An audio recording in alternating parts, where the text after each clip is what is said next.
Welcome back. We're continuing the news. Opposition senators today led a walkout after one of its members was not allowed to complete his presentation because of what the Senate President described as misleading comments.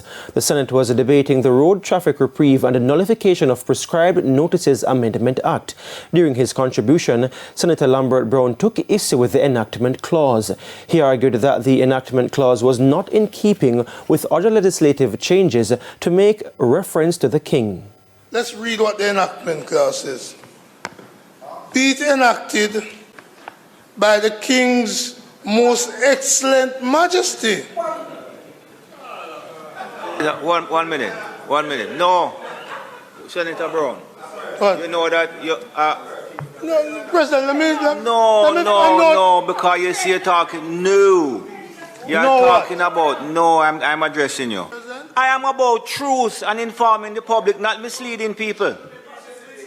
Well, I am participating in it. I am participating in it because I am participating in it because it relates to the Senate. No.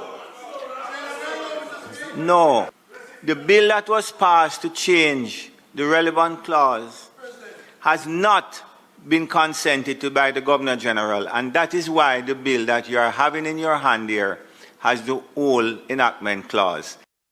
Opposition Senator Dr. Floyd Morris was adamant that the Senate President should not be participating in the debate.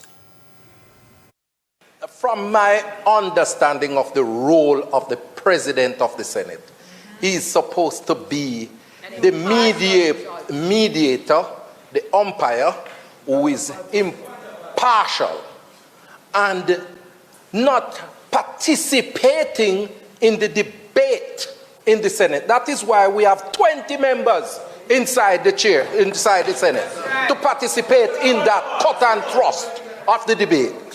The fact of the matter is that the President has to be that guiding hand that you have been doing, Mr. President, rather than interfering in the debate.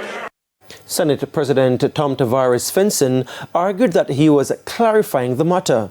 During an off-mic comment, Senator Brown referred to the president as a liar. Senator Brown was not allowed to complete his presentation and the opposition walked out.